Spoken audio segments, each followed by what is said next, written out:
Okay, so this is the disassembled LG fully automatic washing machines, top loading washing machines, drain motor. So the problem with this motor was, uh, if you are aware, this is the shaft which is protruding out.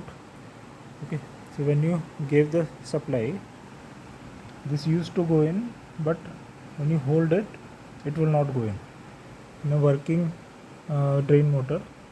When you hold it also, it should go in fully, so it is that powerful. But in this case, when it was held, this will not go in, so therefore the drain and the clutch, water draining and the clutch engagement was not happening. Okay, so there is a link in the description I'll provide to a YouTube video where a guy, probably from Southeast Asia, is telling how to repair this motor. So if you follow his instruction carefully, you will be able to remove these parts. It is not as complicated as you see here. Okay, so this is a sequence of the gears, how I removed it. And the problem is with this gear which is in the very center, it sits here. Okay, so there are like two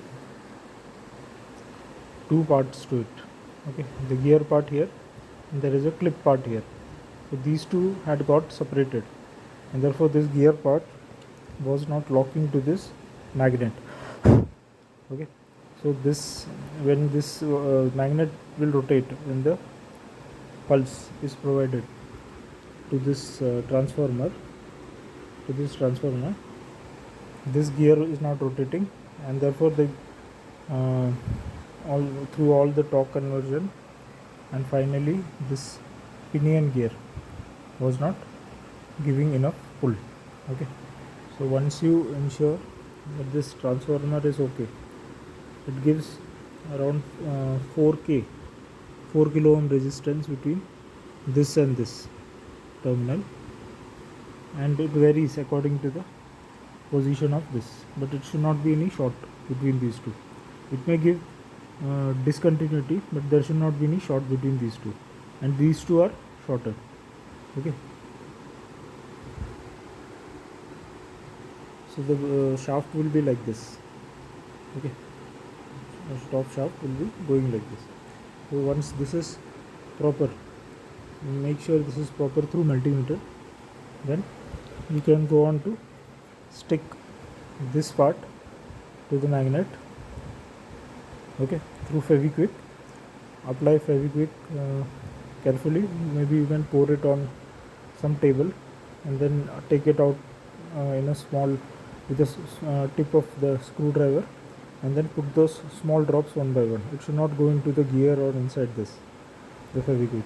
Fevikwik should only go to the surface. Similarly, you can apply Fevikwik here. Then hopefully this levate, L-A-V-E-T, levate motor will again start working, because besides this, only problem is some corrosion in the terminals here. Okay, so once I assemble this, it should be working after that. This costs around some $10 US dollars for the new part. Okay, so I'll fix this and check whether it is working, and put the result in the description. Thank you.